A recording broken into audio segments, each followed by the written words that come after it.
Evening, everyone. Welcome to the Devil's Advocate podcast. It's Wednesday night. It's in around 9 o'clock. Sorry about the technical difficulties there. So that means one thing: it's Talk of the League is back.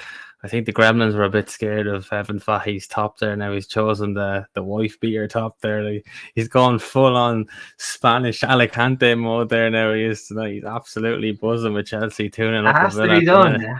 It has to be done. So it is. We're in a good mood. We're flying like. It must be warm down in your neck of the country, is it? Do you know what? I'm actually roasting. I'm only have to come back in from work there, and I'm sweating bullets. And I said, you know what? It's time for the beater on. Put the beater on. Show the love. Look, I like to see you happy anyway. That's the most important thing. That's the main thing. Keep them happy. And of course, Julio's with us as well. Julio, how are you getting on, my friend? Yeah, not too bad. A little bit starstruck as to what I'm seeing, but it is what it is. I've just seen our favourite Ryanair Red pop up in the comments as well, so it's nice to see you, Dara. But yeah, let's get on with it. Let's cut to the chase. Yeah, the one and only Dara Cashman. Fair play to you, Dara. So as Evan is sitting there over celebrating Chelsea's current 2-0 lead at Villa Park. Enzo Goal. Is it actually? Swear to God, Enzo Goal. Is it actually? I swear to God, Enzo Goal, 3-0 Chelsea. 3-0 Chelsea. That actually brings us perfectly. That's holding it up. Absolute perfect timing there, Evan, and you brought us lovelily onto our first topic of the night and over celebrating. Yes. It's a good free kick. I'll give him that. That was a tasty free kick. Was it direct free kick? Direct free kick, top left hand corner. Martinez had a Scooby-Doo what he was at. Lovely. Runs over to the corner flag, whips off the top and shows the back of it to the camera. It's beautiful. That was a absolutely beautiful. Kick, lovely. Right, so it looks like Chelsea playing Leeds United then the next game. I hope the way things are going at the minute anyway. So look, I suppose I'll come to Julio first on this one then as he sits back and watches Evan Fahy over celebrate that goal there. Julio, one of the hottest talking points there from the last week was, of course, Mikel Arteta and the Arsenal squad over celebrating that victory over Liverpool at the weekend. We've seen this over the years, the topic that has come up, but I mean, I think it was especially rife at the weekend. What were your thoughts on it? Did you think they overdid it a little bit, or did you think they had every right to celebrate such a big victory over a title rival? Look, I mean, I'm all for celebrating big wins. I just find it a little bit hilarious how Arsenal are currently third in the league, yet they only won the title on Sunday with those celebrations. But jokes aside, I don't like the reaction to it in terms of, you got Jamie Carragher on one hand being salty as hell. When you look at the game itself, I think Liverpool's always a tough opponent no matter what, and fair play to Arsenal for doing the job, but Liverpool was so bad, so it would have been a disgrace almost if Arsenal hadn't turned up. I don't know what Liverpool were doing half the time, especially in defense. There's a lot of mistakes, and I just think that they got the win, fair play, but I'm a bit torn because on the one hand, for me, I don't like it when you over celebrate and you haven't won much, but at the same time, I just don't think it deserves that much of a reaction that it's gotten. I don't think it's a big deal. They won a game, they're celebrating. Fair enough, let them do that. So what? Yeah, I think the most ironic thing was that it was against Liverpool, and for former players like Jamie Carragher accusing Arsenal of over celebrating. I mean, I don't think any of us will ever forget the Liverpool 2, West Brom 2 result at Anfield, where he marched the entire squad down to the Kop hand in hand and they saluted the Kop, and his overzealous celebrations at Carrow Road when they bet Norwich City and he broke his glasses. And I think at that point they were barely in a title race, or if they even were at that time. I can't quite recall what season that was. I don't even know if they were in it. They finished 8th and bottled 2 cup finals that year. No, well, there you are. So it is kind of ironic to hear the likes of Liverpool and Klopp going on about over celebrating. But Evan, what are your thoughts on this? Do you think they overdid it a bit at the weekend, the red side of London, or did you think they've every right to celebrate that sort of victory? See, I'm kind of in the same boat as Julio here, right? my characteristics would be the same as Jamie Carragher's. Fucking move on, get down the tunnel. What a win, yeah, fair enough. But there's nothing won yet. There's nothing written in stone. He won a match. He didn't win the title race. Think about heading the game. Think about the next match. Power on. And on the other hand, with the reaction out of Jamie Carragher, like it's that 2-2 draw for me. There was nothing said about that when Liverpool were lining up, holding hands, bowing to the crowd, clapping away. Like that, it's the hypocrisy for me. That's literally what's bugged me, and kind of lent me towards. Well, I hope Arsenal keep rubbing it in their face, and I hope this is bad for me to say, but I hope Arsenal keep winning to prove Jamie Carragher wrong. Like, and I'd love to see Arsenal like not win the title. Now that's a bit extreme, but finish above Liverpool just to prove a point, like, and just so to each at them. But like, once again, it's the reaction that everyone went about. But where was the reaction out of Jamie Carragher when Liverpool were doing that 2-2 fucking Mexican wave, thanks crowd, all that crap? Like, it's just absolutely blasphemy, like, in the way. But no, like, fair play to them. It's a big win against the lead runners, like, so they're every right to celebrate, in fairness. But like, me personally, be just think about the next game. Fucking move on, come on. There's not one, but look, it's neither here nor there. Yeah, it does come across a bit like sour grapes, especially from Jamie Carragher. I think he was just a bit salty and a bit bitter after the defeat on Sunday. And I think about how badly Liverpool played as well, because aside from the celebration, I think it kind of, that debate about the over celebrating, it just kind of papered over how shite the performance was from Liverpool. I mean, for a team that's supposed to be going all out now for Klopp to win the title in his last season in charge, I mean, they didn't turn up at all on Sunday. They were absolutely poison, but for a wicked deflection. Leaving, because there's such a Klopp wank fest. They're not going to like criticize them. But you're right. It overshadows how poor they were, especially for that. Was it the second goal where Van Dijk and Alisson just did a bit of the Chuckle Brothers, to me, to you, and just missed the ball completely? It's ridiculous. Like, any day that Van Dijk fucks up is a good day. Yeah, no, I seen that infamous stat coming up again there last week that Van Dijk is the only defender in the Premier League that hasn't been triple passed this season.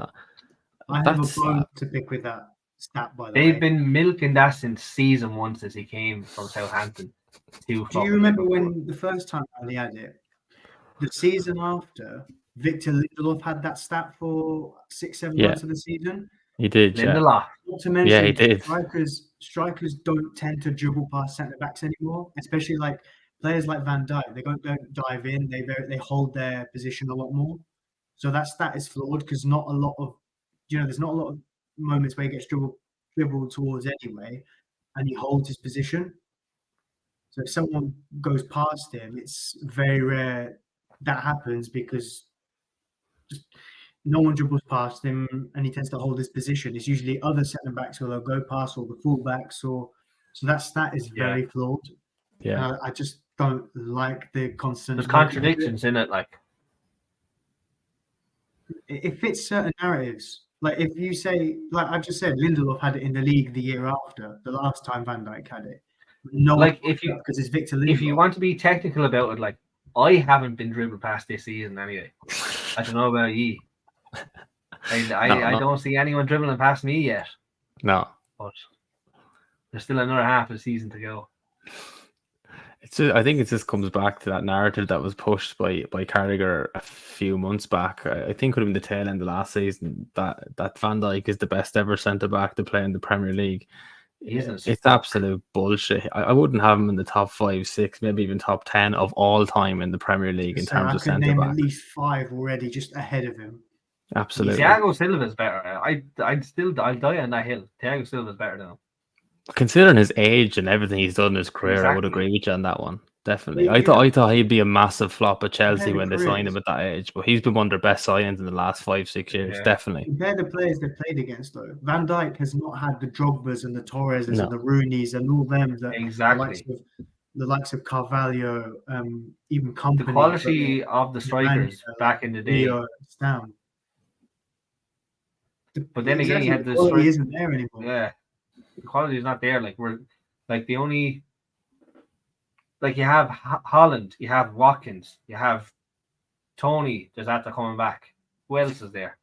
That's it. Like Jesus and Nunes and Werner and Richarlison. Nunes, yeah, like, but coming up against Van Dijk, like, you've no one else. You know, there aren't many strikers. Wenger made a quote about this a few years back, actually. There's been a lot of coaching on how midfielders play. That the academies have somehow managed to train the striking instincts out of strikers. When you look at United with Martial, Rashford, even Alanga, all played as strikers in the youth team, but now they're these striker winger hybrids. So they play as almost left forwards. And Mbappe was the same at Monaco and at PSG. Mbappe in the centre could do it, but because they're so used to touching the ball a lot, they don't play it anymore. They don't play up front because they won't touch the ball as much. They want to be on the ball all the time. And I think that comes down to the way academies have approached coaching, especially for strikers. Like, you look at the profiles of these players when they first broke onto the scene, brilliant. But then the way they've been coached ever since, they always want to be on the ball to dribble past players. So they'll almost gravitate towards being a forward on the side as opposed to actual out and out central nines because of that. You know, you look at the quality the Prem had 15 years ago.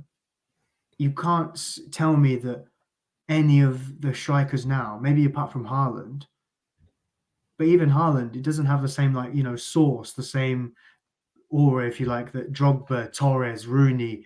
That's true. And the thing is with Haaland is bring him up against the defenders of the past. True. Like, is the quality of defending in today's standards the same as the quality of the past? Like, we're saying about strikers of the past are better quality than strikers of today. Does that apply to defenders back in the day as well then? To me, it would. And I think so. Haaland would be able to do what he's able to do now back then. Coming up against your JTs, your Vincent Companies, your Vidages, your Rios. Do you know what I mean? Yeah, there's definitely been a shift there. I think I know it's still considered the best league in the world. When you do put it like that and you compare the out and out striker, I think we touched on this on the first show we had a few weeks back, like on the goal scoring charts in the Premier League. Haaland aside, the next ones are the likes of Dominic Solanke. I mean, 15 years ago, he wouldn't have been in a reserve squad in the Premier League in some of the teams that were there. Now he's up there challenging for the Golden Boot. So there is somewhat of a decline there in quality and stuff like that. So it's probably not going to get much better really either when you look at these profitability and sustainability rules, because there's definitely been a tightening of the purse strings. And a concern I've had is that, is the Premier League going to stay the best league in the world if the money can't be spent? I know it's not all about money, it's about other investments too, but I mean, the Premier League risk's been left behind and they're kind of hamstringing themselves by kind of imposing these rules. I mean, we touched on it there a couple of weeks ago, and the lack of money spent this January compared to last year, there's best part of £1 billion spent last January. I think this January was about 70 million odd pounds, something like that. I mean, that's everyone's fearing though. Conscious. I think teams are just fearing. So they are. Like, yeah.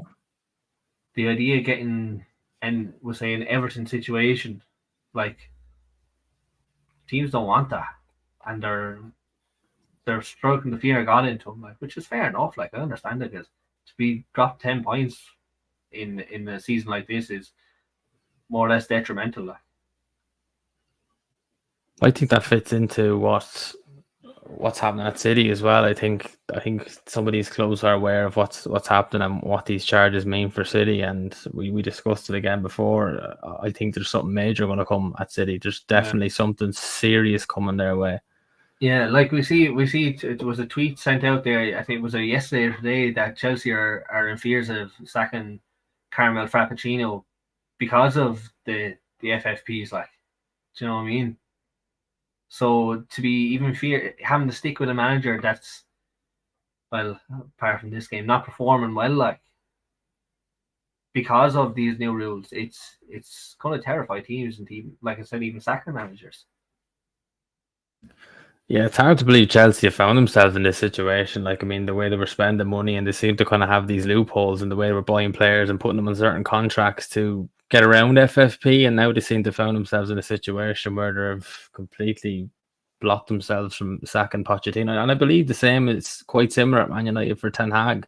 It would cost them a fair bit to sack him too, and they're so close to that red line as well that they couldn't sack him even if they wanted to. Not that I think they would at the minute, but look, that's a debate for another day. Look, we move on to Man City, and we were touching on Haaland there, and he's back in the team now. De Bruyne is starting to kind of purr again. Did the 3-1 win at the weekend against Brentford. Julio, do you think now injury-free anyone is going to stop Man City, or they're going to go on one of these traditional runs that they do at the end of the season where they can win 18, 19, 20 games in all competitions in a row? Or what way do you see that playing out? Yeah, it's going to happen. We all know it's going to happen. You know, Arsenal celebrated that much at the weekend because they know they're not going to celebrate like that in May, because now City have their big guns back. They're going to do their they're going to do their like title charge now in all comps, you know, where they just win every single game and see what happens with that. So I don't think any of us are surprised. They've done this every year for the last few years that they've won the league. Even like during the pandemic when they were like 9th at Christmas at one point, they still went on like a 22 game unbeaten run and went on to win the league, because I mean, maybe a little bit helped because everyone else fell off at that point, but at the same time, like it was still quite a distance. So I don't think anyone is surprised by, but no one would be surprised by it. I think everyone is expecting a 4 in a row for City. I'd be disappointed to see it, but we're not in. We as United, we're not in a position that we can stop them, especially because we can't stop them directly because we're not challenging. Yeah. Do you know what I mean? We could maybe stop them in terms of results when we play. But the thing is, would you rather City win or Liverpool win it? I tend to rather City win it over Liverpool. Can I be honest with you? Obviously, I'd rather Arsenal. neither. I'd rather Arsenal. Exactly. I'd rather neither. I'd rather. And that's coming from none a Chelsea man, but no one cares when it's City. That's the thing. Like, people close to Pep have leaked news that basically Pep would feel his achievements would be rated a lot higher if he did them at United instead of City. You know, Pep's constantly having to call for City fans to turn up every week. Yeah. So, but the thing, I think that's down to Pep's backing at City between the money and players. Like, do you know what I mean? I think it's a case of it's not as amazing as it would be at any other club because of the squad he has, the money he has behind him. I think that's why it gets kind of overlooked, in my opinion. Because if you won the league now with this United team or this Chelsea team, like, mother of God, it'd be like winning the league with the 2016 Leicester, like. But to be fair, he's arguably he's not really had competition. Sure, but that's the thing, yeah. Eras where teams dominate, but you look at the year Liverpool won the league, right? 4 of the top 6 teams had new managers at some point in the season and were going through a process. Ole was in his first full season and wasn't looking great the first half of the season. Spurs sacked Pochettino halfway through the season, brought in Jose, so they weren't looking good. Chelsea had the transfer ban and had Frank Lampard in, so he's bringing all the youth players through. Emery was doing all sorts of bad stuff at Arsenal, got sacked, and they just brought in Arteta. So this was prime, like, Banter era Arsenal. And even City that season, they let go of Company and didn't adequately replace him, and they fell off ridiculously. Liverpool were the only team that year to match any standards that they'd done the previous years.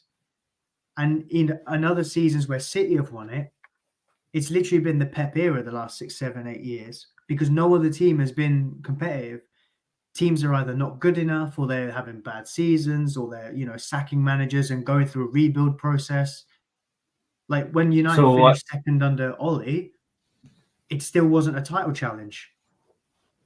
What you're saying is then City are the only, we'll say, settled team then. They're the only team that have been settled and turned up.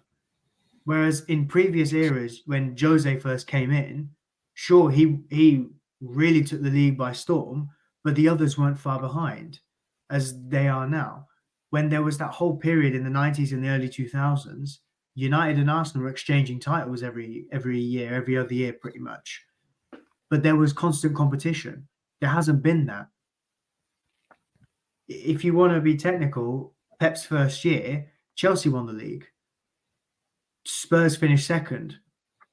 But you can't tell me Spurs were challenging for the title that year. Spurs are just pure jokes. I love it. So when Jose won it, when he came back to Chelsea, City finished second, I think. But Jose had the league pretty much wrapped up in September, October. So there hasn't been that competition, really. There's not been a set. City have been the only settled team that could dominate. But in a different era, with everyone in their primes, maybe they would, maybe they wouldn't, who knows? But there's not really been that competition. So with City, everyone looks at City now to go on that long unbeaten run. We don't see it as an achievement. We see it, oh, they're getting their free run to the title again. Because that's literally how the standards have dropped with the other top 6 teams. Things are changing. They're either not good enough or they're going through a process. So it's just not there. City have a free run pretty much every year. So would you say then it's more or less inevitable then that City they're going to stroll ahead of Liverpool. Liverpool are going to drop down to and it's going to be a battle for second then, really. Yeah, it always has been. Like Liverpool are top right now, but they've not played well and won games, so I'll give them that. But they're not settled as a team. Their midfield is so open. They get cut open so much in transition. Arsenal, for me, still don't have the quality. They are a left back, a top left back, a top left winger, and a top striker away from challenging, for me. They challenged last season because they had a free run, because everyone else was having like terrible seasons. Like United finished third, having lost 7-0 to Liverpool and 6-3 at the Etihad. In fairness to Arsenal, I think that's a bit of a downplay of their last year's season. I thought they played fairly tasty and they rolled off the back of their wins. Like I thought they were well capable of going further. A lot of shoot mistakes in a lot of matches, but I don't know. I just felt like that's kind of downplayed Arsenal's season. I think you had to give it tops off to them. That's been their best season in the past 10 years. Easily, yeah. If not more. Yeah, 100%. So, but and like you can't deny still kind of.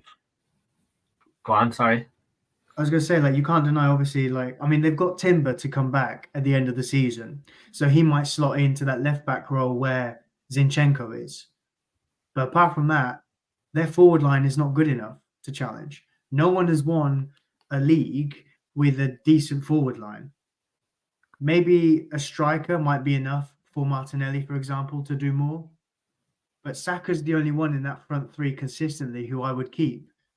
I would bring a quality striker in, which obviously are rare to find. But the thing is, they're still up there, though. Even with what they have, they're still up there. They're still up there because they're quite good as a team. But for me, they still don't have it to win leagues. Like Gabriel Jesus, they have a striker in Gabriel Jesus whose best ability is not scoring goals. I don't know. I just don't think the other players contribute enough numbers wise to match that. Yes, they're a solid outfit and they get the results. I still think Jesus is a baller, though. I'd still take him at Chelsea any day. He definitely is a baller. I think he's a good player, but he said it himself, he's not a goal scorer, and I think they do. His other attributes is brilliant. I agree with Julio to a point in the sense they're definitely doing better than what they were doing, which wouldn't be difficult. They're definitely challengers, but it's when it gets to this stage of a season, the last 10 or 15 games, that the challengers just start trickling away. And I think Arsenal do need that guy that's going to get them the crucial goals in the 1-0 wins that, as Fergie would have called it, the squeaky bum time of the season when you're not playing well, you're eking out results. And that was the difference last year, I think, between Man City maybe winning the Premier League and Man City winning the treble was Erling Haaland. That was the difference between previous seasons. And look, I mean, it could be proven to be wrong. Man City could slip up unexpectedly. we've all agreed Liverpool haven't been playing well at all this season. I think they've probably been the worst leaders of the Premier League table at this point of any season, really, because they've been shockingly bad, really, by their own standards. They've played well and they're there and thereabouts, but I think they've been very poor by Liverpool standards, especially under Klopp the last few years. They're definitely not the team they were, and like what Julio said there, the midfield is an absolute champ at the minute, and that was their kind of bread and butter under Klopp with that kind of rock and roll style football. So they could, I think they will kind of fall away, but Arsenal could shock us. I'd love to see them shock us, because the choice as a United fan is Liverpool to win their 20th league title and equal our record, or Man City to win four Premier Leagues in a row, which has never been done before. So it's a horrible decision. It's for a United fan. So I'd love Arsenal to win it personally. No, I think I'd much rather City win it all day. That's just purely down to I don't want Arsenal getting any more titles. Simple as. I'd much, because as far as I'm concerned, what happens in Manchester from Chelsea doesn't affect me. So it doesn't. Yeah. And I just love to see United lads absolutely be sickened. So, the funny thing is, I said, like, it would bother me to a point, but I have to say the difference between the difference how I feel as a United fan when Man City win. Like, if Liverpool had won that treble last year, I think as United fans we'd still be struggling to get over it. With Man City, okay, it was annoying and it was irritating, but something just didn't feel right about it. And I think even if you look at Pep's demeanor, and Julio touched on it there, the kind of leaks that have come out afterwards, he was striving for that Champions League trophy without Messi. That was the one thing hanging over him. He hadn't won the Champions League without the best player in the world in his team, and that had been thrown in his face a number of times. Couldn't do it at Bayern. He struggled for years at Man City to do it. Then he finally did it last year, completed the treble, but something just didn't feel right. There was just something lacking there. Winning the treble? Yeah, it just lacking the treble. Like obviously it was a fantastic achievement for himself, but I just don't think he got the recognition that he expected that he was going to get when he finally lifted that Champions League. That's down to fucking United fans belittling the treble that they won, or that City won. That, for me personally, from what I saw between group chats and Twitter or X, whatever you want to call it, it was all I saw was the United fans debating that it was clearly not as good as United's treble, and that's just down to bitterness, I think, in my opinion. But like, treble is a treble. In fairness, it's the equivalent of Bayern Munich winning a treble. Bayern Munich don't really have competition in their league, so City have that. United flopped in the FA Cup final. That's still downplaying it. Like, fair enough. United should have, United didn't do enough to stop them in the FA Cup. But United's Champions League route in '99 was the group of death, which had Bayern and Barcelona. Then they played Juve and Inter on the way, who were some of the best teams in the world at the time. When you look at the quality of players they had, ridiculous. And then they played Bayern Munich again in the final. Obviously, the way they won it in the final minutes was big, but the title race went to the final day for United in '99. Well, going off that then, the time we played City, we won the Champions League against City. Should they have bet us going off their Premier League season that year and the road to the final? No, because in literally the month or so prior to the final, you played them twice and beat them both times. So you were less of an underdog. Do you know what I mean? Granted, you weren't doing well in the league that season, but Tuchel had already made you tough to beat, and he'd already seemed to work out how to beat Pep. Beat him at the Etihad, beat him at Wembley. So, but in fairness, I could have told you it was literally press. Keep, like, City's backline are keeping a high line, Werner in over the top, just run at. They just can't handle it. And Pep changed too that much. year they couldn't handle it. Pep did it to himself. He literally could have just given everyone the week off in terms of the lineup and that, but he literally turned up, overdid the lineup. I think he played no holding midfielder. He had Fernandinho, had Rodri, didn't play either of them in holding midfield. Yeah, I remember that. I think he played Gundogan, his top scorer, deeper. And arguably in a game like that, when they're chasing, because it's very rare City chase games, and City were chasing the game, and Chelsea were defending heroically. That's the kind of game where you need a proper like number 9, like a Haaland or even an Alvarez, someone who could pop up with that goal. City didn't have that. So I don't know. I just think that I don't know. What do you think the future holds for Pep? Like, I think he's a year left on his contract currently. I would never have pinned him down to say he's going to stay at Man City much longer. I can see him seeing out his contract and perhaps leaving in the summer of 25. What do you think is the next reasonable step for him? Do you see him going to another club, or do you reckon the next step for Here's him what's is the gonna Spanish happen. national team? City are going to get relegated. Barada's going to nick the board. He's going to nick Pep. We are so back. Delusion Give aside, over. I think he'll take a sabbatical again. I agree. I think he will He's not too. really had a break. Yeah. He's not had a break since Step Barcelona. aside, yeah. So I think if they win this season, I think he steps down anyway and chills out for a bit. I don't think he'll slut for another club for a year or 2. I'll push it to 2 until he finds an old certainty, if you get what I mean, to carry on what he ended with City. Somewhere like PSG, where he's guaranteed the league every year again. Exactly. win the Champions League, win everything with PSG, dominate. One thing I want to ask, actually, especially you, Jonathan, when City were playing in the final of the Champions League, did you care? Like, the game was on that evening. Like, did you make an effort to watch it? Did it cross your mind at all? I watched it purely because I was in a friend's house and they had it on. But if I had been at home, I wouldn't have watched it. But I was actually surprised at how much of a game Inter gave them, because I didn't give Inter a chance in that, because I thought it was quite a poor Inter team. And if they'd have taken a couple more chances, they could have easily nicked that. I don't think City were as great as they were overall last season. They probably deserved to win the Champions League overall. I wouldn't take that away from them. But ironically enough, what I took from that Champions League final was how good Onana played. That's what I took from that Champions. I was actually very impressed with him. And this is before he was ever linked to United. I was like, this guy is actually really good. His distribution, his sweeping, his pressing. He was the best player for Inter on the night. I'm just looking now. I'm like, where the fuck has he gone? Do you think the importance of that Champions League, do you think Inter were kind of that irrelevant club as well? Like, do you think that's why the Champions League was kind of downplayed and no one really gave a shit about it? Because Inter are kind of a bomb team as well. Like, there wasn't a lot of competition. The standard wasn't that high last season. You know, we always see like a Monaco or someone, or even Roma, they make a long like journey to the semis. What Inter had as well, they had Milan playing them in the semi.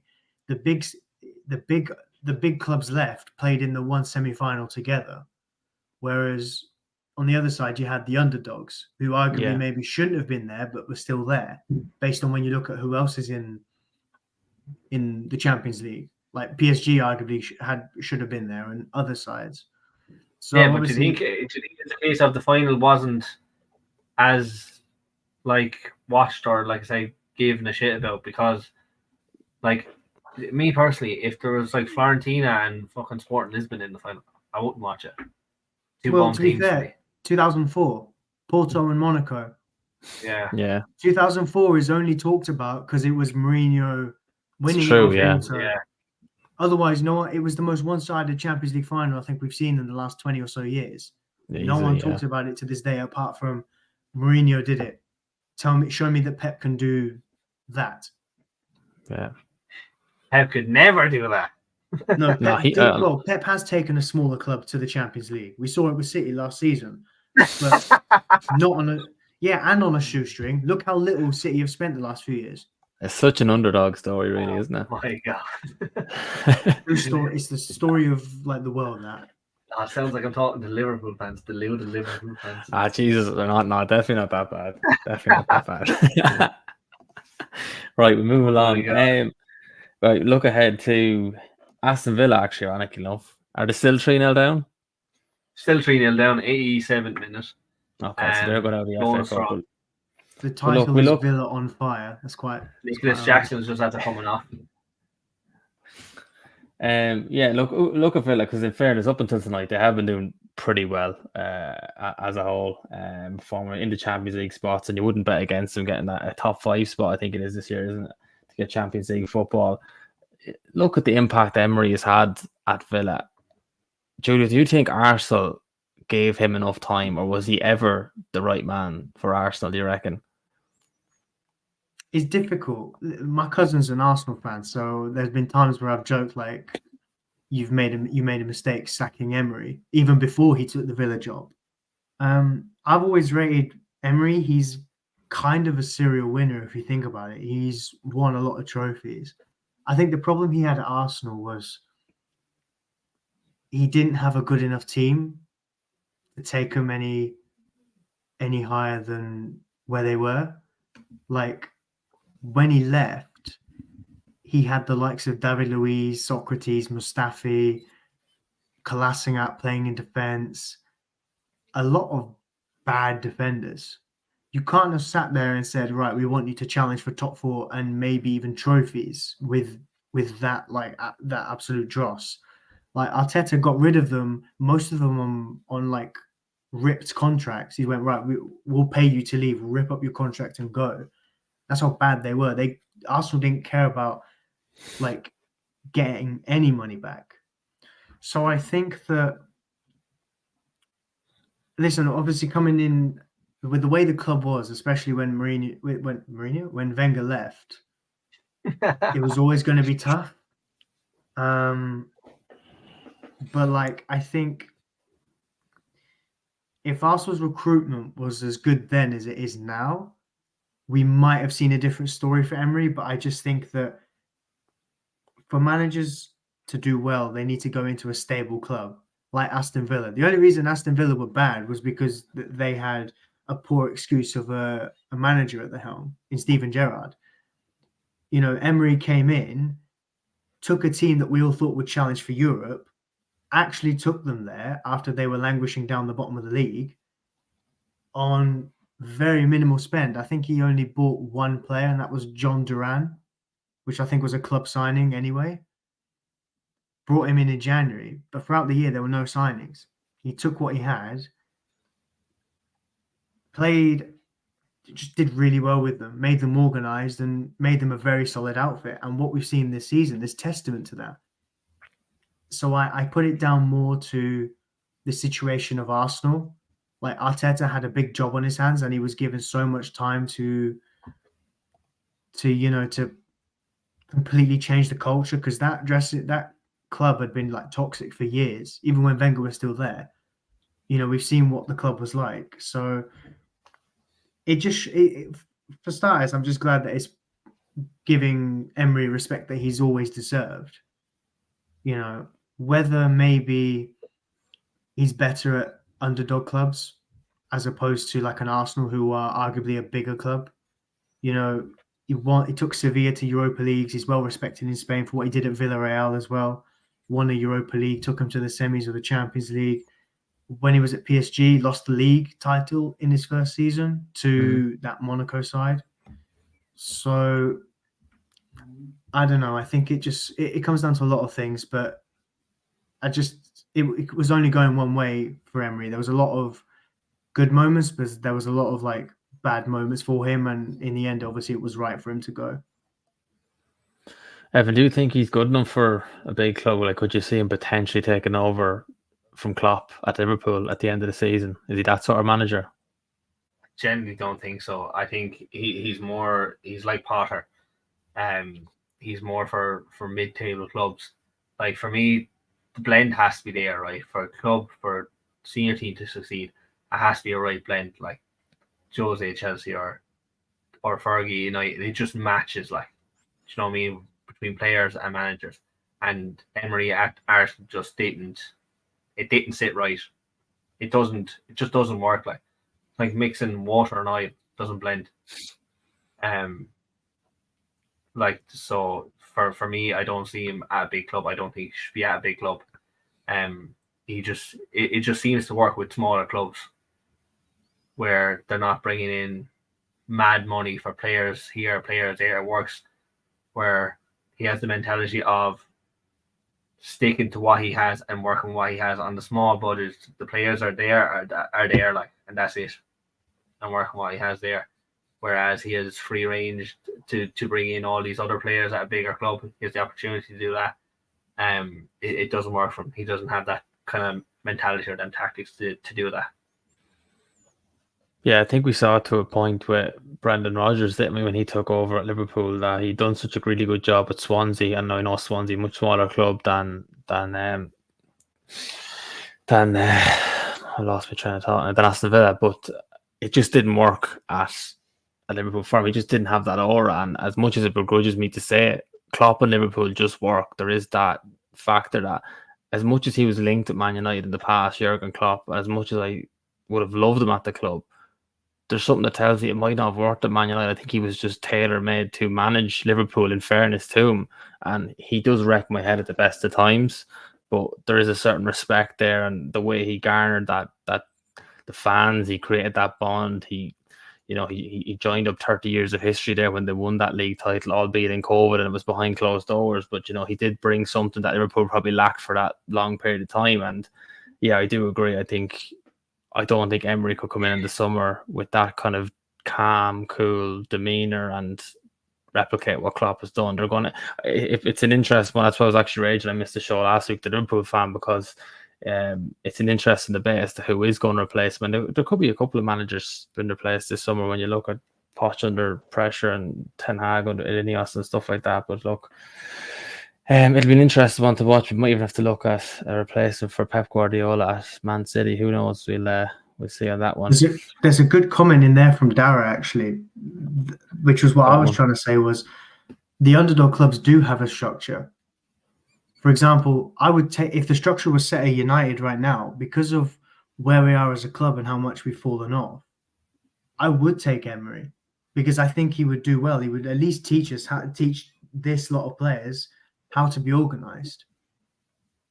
And, I'm starting to get fed up with all this. Oh, there's a process. Oh, there's going to take a long time. Because the best managers look at what they've got and use it without abandoning their principles. Do you know what I mean? You can adjust and you can adapt in certain situations, which I think Emery does to some extent, but you never abandon your principles, which we've seen a lot from Ten Hag this season. And I just think that, at least with Emery, if this is a 3-4 year project with him, for example, he would take us so far, but he'd make us he'd make us a stable top 4 side, but stable as in not challenging for top 4, but set in top 4, and he would win trophies because he knows how to win trophies. So I just think I think it comes down to the structure and how stable it is. It was never stable at Arsenal. Even when Wenger was still there, he was talking about how top 4 was a trophy because of how bad it had gotten with the recruitment, because there was the owners weren't spending, so he was still trying to still go for cheap deals. But the value, for example, in '98, was it when he signed Henry for little money? The value wasn't there anymore. And for the previous 5, 6, 7, 8 years, Arsenal were a selling club. They're selling the likes of Fabregas, Van Persie, Nasri, and a lot of players. There is behind the scenes with that selling and point. There is behind the scenes going on with that. All right, they didn't have the money. They were moving stadiums. The money wasn't there. Kind of forced to sell players really. After the invincible team, so you do have to counter in that fact. But I thought, Wenger is one of my favorite managers. I think he was an absolute insane manager throughout the years and what he done with Arsenal, coming up through in the 2000s to be able to hold that Arsenal team to top 4 in and around that area for so long with the team he had. I think he doesn't get enough credit. I think he was just very unlucky that he was around at the same time as a generational manager in Sir Alex Ferguson. He really was.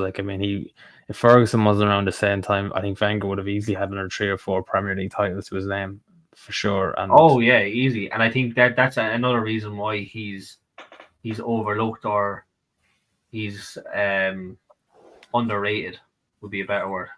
I coming from a Chelsea fan, I hold Wenger in high regards. Yeah, I no, said definitely. this. Myself and William had a debate on this channel as well. Best Club in London, I think it was called. Very good show. Really enjoyed it, but I did hold Wenger in high regards on that as well. Yeah, for sure. No, I remember I mentioned on one of our United pods, actually, I don't know what we were talking about, but it came up and I said, I still stand by it. It might be controversial, but Wenger's Arsenal teams, not all of them, but most of them, played some of the best, if not the best football I've ever seen in the Premier League. And I include Pep's Man City at their best, Jurgen Klopp's Liverpool, even United under Fergie. I still think Arsenal just played a style of football at their pomp that was just unmatched to watch. I think it'd pay the admission fee alone just to watch the football that they used to play. And it didn't get rewarded with the amount of trophies they probably deserved, purely because they were playing a unbelievable Man United team that were managed by an absolute generational manager. I think they were unlucky in that regard, but there's no doubt I think Wenger absolutely transformed English football in general when he came to the country. He brought in a lot of ethics and rules and stuff into the Arsenal squad that English football wouldn't have seen before that. So without a shadow of a doubt, yeah, absolutely. Just quickly going back to Emery, would you take him at Chelsea, Evan, if Pochettino left at the end of the season and there was a proper structure in place? Do you think he'd be someone that could come in there and maybe just settle the ship? And no, not a hope. No, I did like bring it back to my point earlier. It doesn't match. I just don't see it matching. That I could be wrong now. If it does happen, I hope I am wrong, but I don't see it matching. I'm just, for me, it's eating me up inside. I really wanted Enrique, so I did. And I know there's tweets out there coming out about players that giving out about his training or coaching, whichever. That it's not enough, or they're having to go off to get personal training after training, whatever.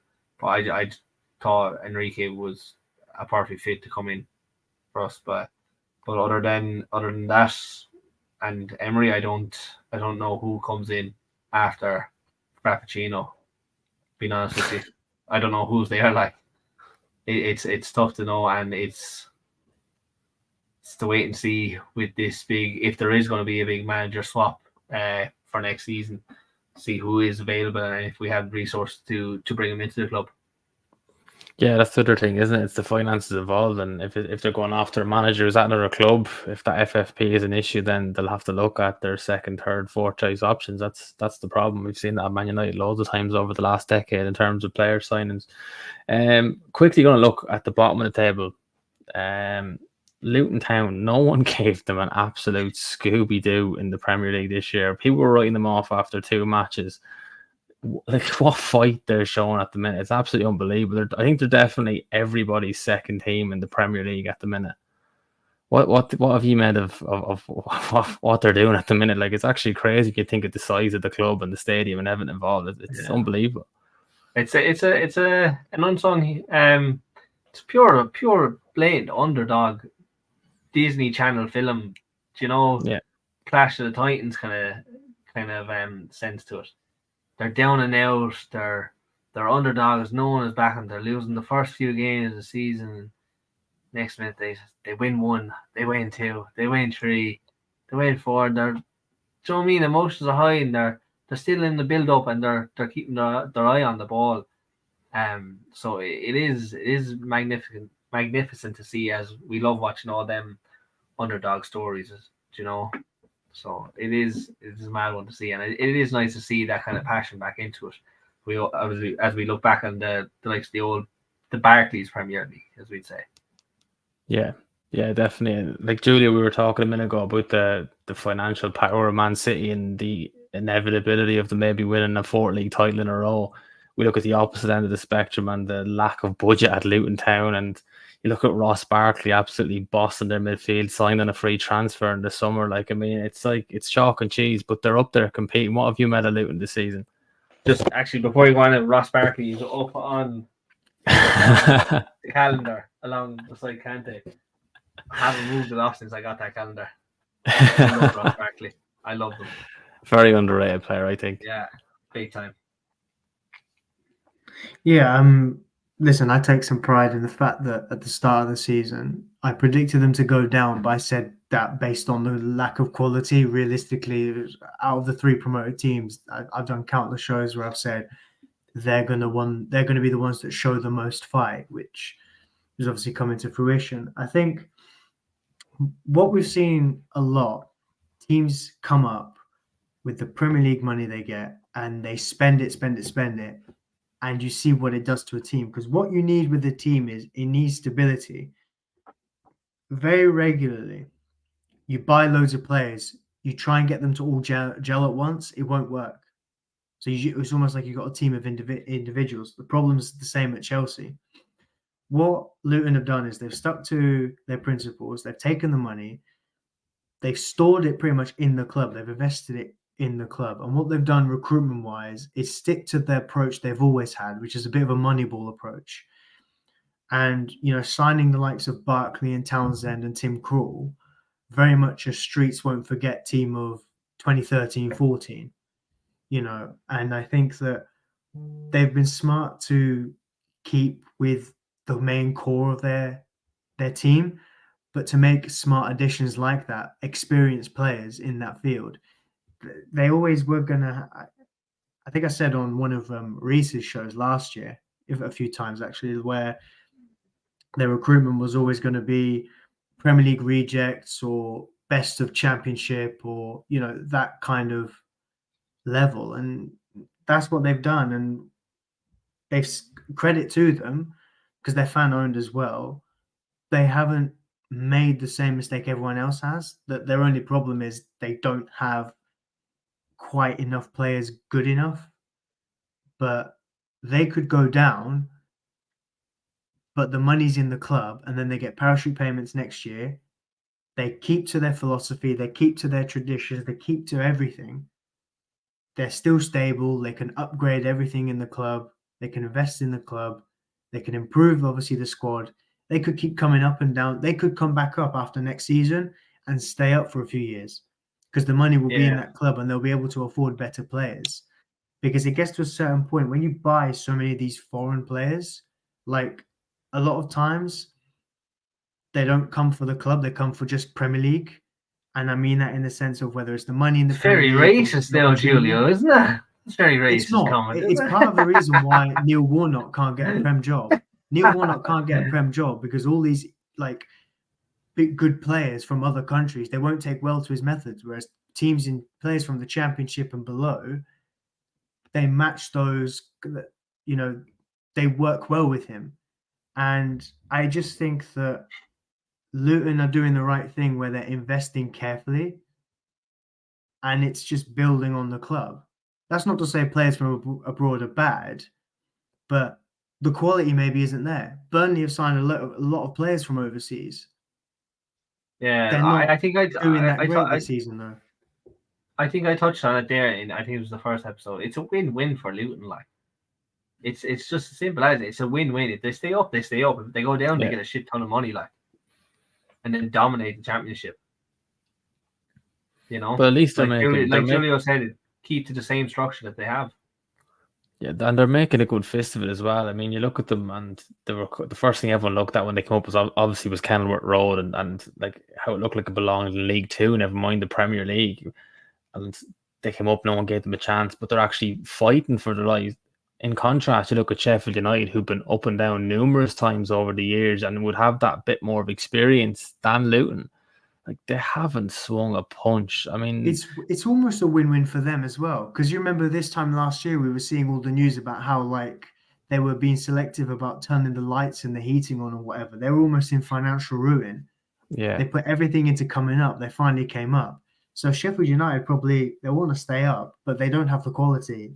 They came up knowing how bad they were, but they're going to go down with all that money, having come in last summer and this summer when they go down. It probably suits them better to go down, Yeah, it does.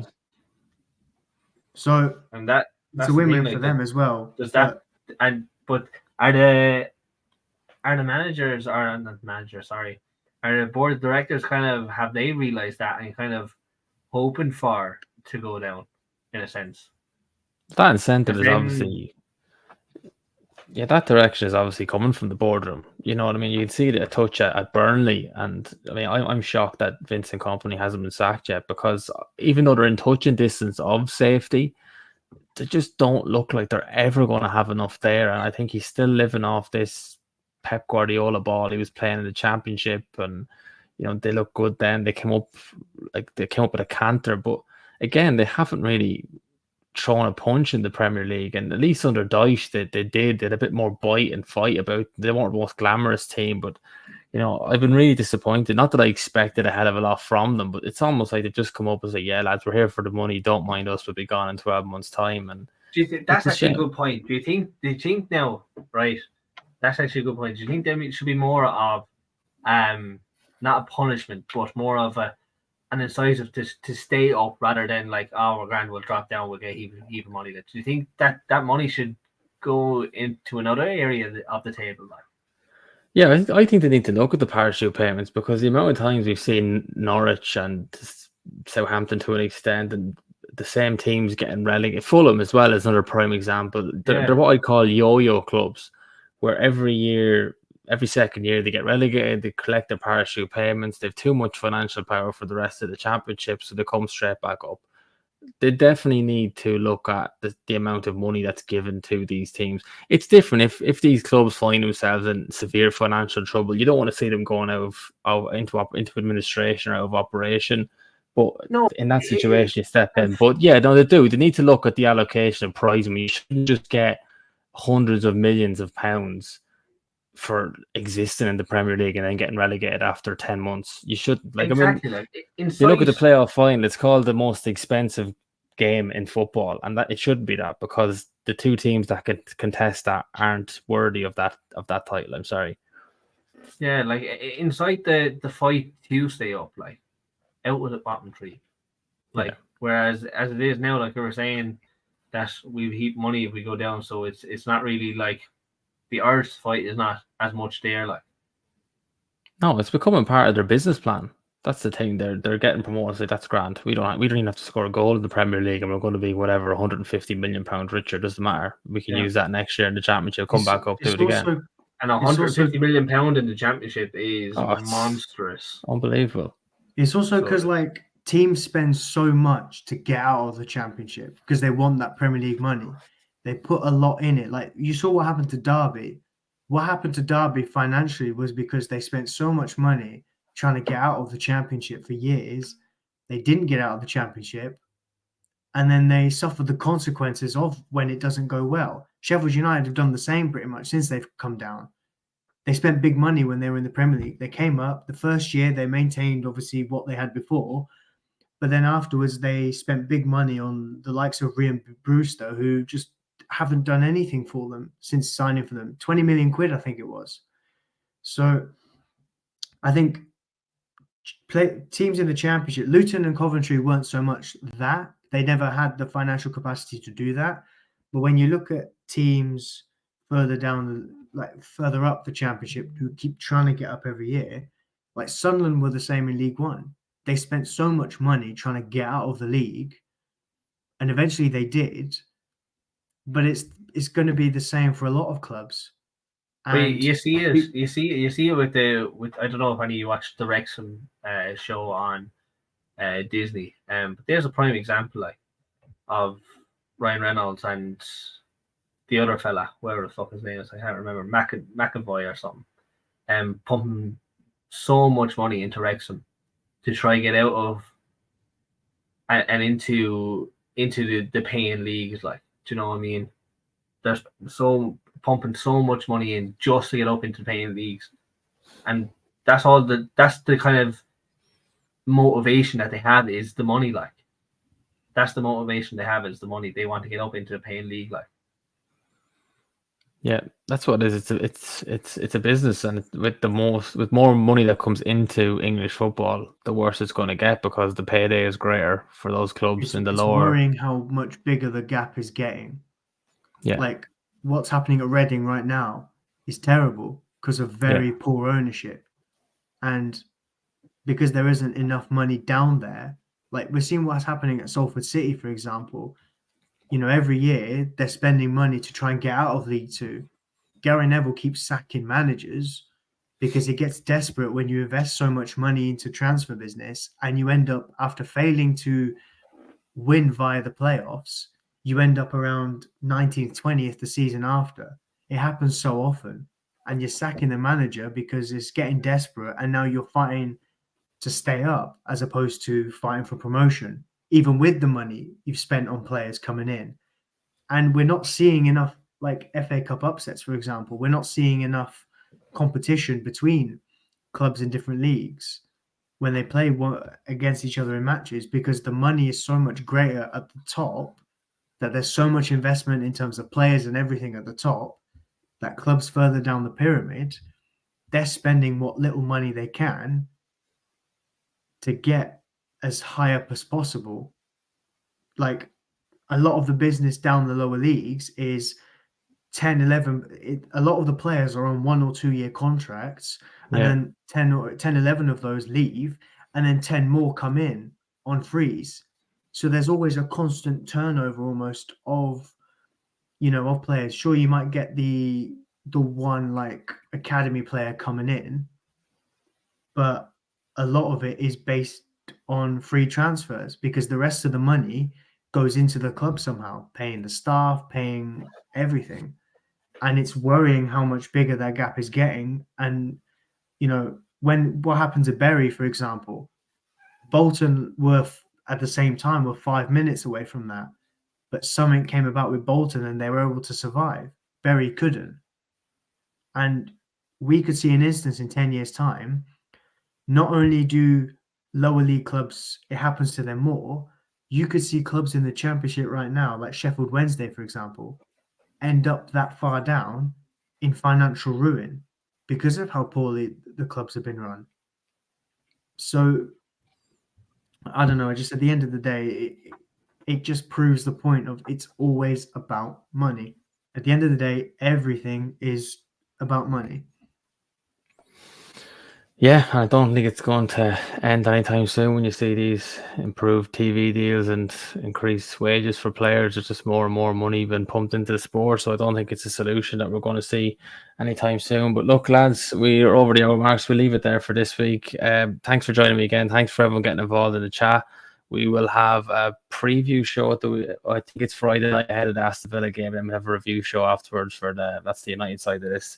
This is the neutral one. Don't worry, Evan. I'm not dragging you into the Man United side of things. Okay, yeah, I was just about to say, yeah. You're okay. You're still in neutral territory there. Lads, thanks so much for joining me. I'll see you all again next week. Take care.